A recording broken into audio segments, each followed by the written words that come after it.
नमस्कार। आज की चर्चा का विषय है भारत पर विदेशी आक्रमण और आधुनिक काल का प्रारंभ। इस चर्चा का उद्देश्य 18वीं शताब्दी में भारत पर जो प्रमुख विदेशी आक्रमण हुए और उनके जो परिणाम निकले उन्हें एक क्रमबद्ध तरीके से समझना है। इसी दौर ने हम कह सकते हैं कि आधुनिक भारत की नींव रखी।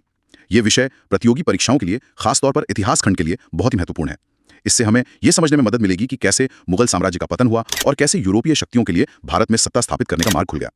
इस चर्चा के अंत तक आप नादिर शाह और अहमद शाह अब्दाली के आक्रमणों के प्रभाव और साथ ही विभिन्न यूरोपीय शक्तियों के भारत में आगमन, उनके प्रमुख केंद्र और उनकी गतिविधियों को विस्तार से जान पाएंगे।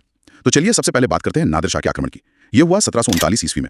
आक्रमणकारी नादिर शाह, जैसा कि हम जानते हैं, ईरान यानी फारस का शासक था।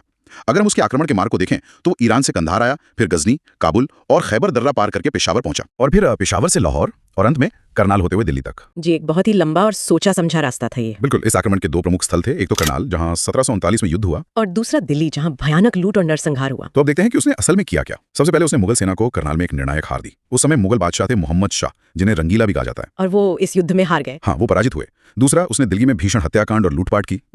और तीसरा, जो शायद सबसे महत्वपूर्ण है, वो यहाँ से मयूर सिंहासन यानी तख्त ताउस और कोहिनूर हीरा लूट कर ले गया। इसका मतलब मुगल साम्राज्य की आर्थिक और सैन्य शक्ति एक तरह से पूरी तरह तहस नहस हो गई। बिल्कुल। इसी आक्रमण को भारत में मुगल पतन की शुरुआत के रूप में देखा जाता है। अच्छा, नादिर शाह के बाद ये सिलसिला रुका नहीं।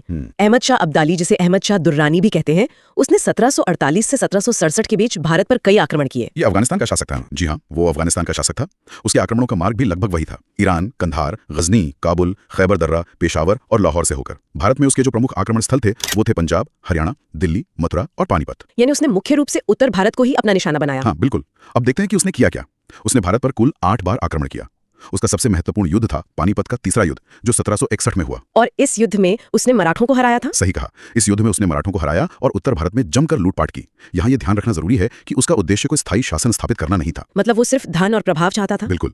और इस आक्रमण का जो सबसे बड़ा परिणाम निकला वो ये था कि मराठा शक्ति को बहुत भारी झटका लगा, जिससे एक सत्ता रिक्तता बनी, एक पावर वैक्यूम। बिल्कुल। तो मुगल साम्राज्य के कमजोर होने और मराठा शक्ति को झटका लगने के बाद जो ये सत्ता की रिक्तता बनी, उसे भरने के लिए यूरोपीय शक्तियां आगे आईं।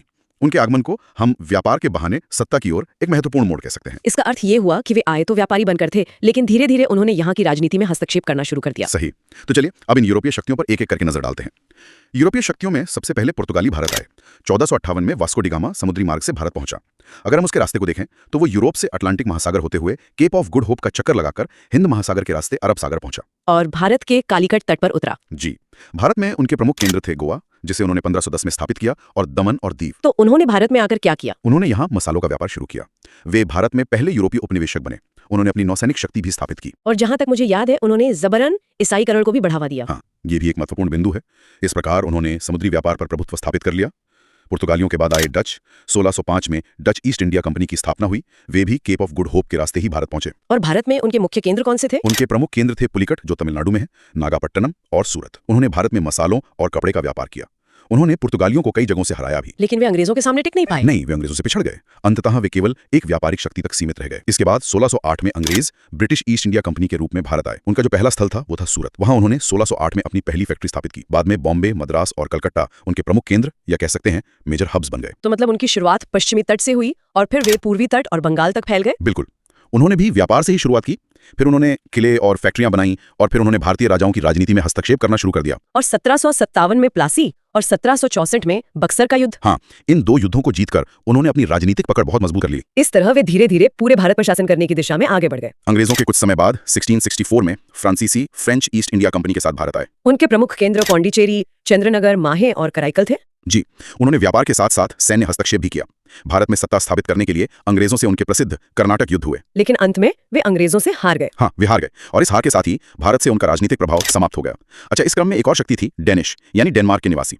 वे भी 1620 में भारत आए थे। उनका जिक्र ज्यादा नहीं मिलता। क्योंकि उनका प्रभाव बहुत सीमित था। उनके प्रमुख केंद्र थंकेबार तमिलनाडु में और श्रीरामपुर बंगाल में थे। उन्होंने बहुत ही सीमित व्यापार किया। उनकी कोई बड़ी राजनीतिक भूमिका नहीं रही। और बाद में उन्होंने अपने क्षेत्र अंग्रेजों को बेच दिए थे, जहां तक मुझे पता है। बिल्कुल सही। उन्होंने अपने सारे क्षेत्र अंग्रेजों को बेच दिए, यानी उनका प्रभाव बहुत ही नगण्य था।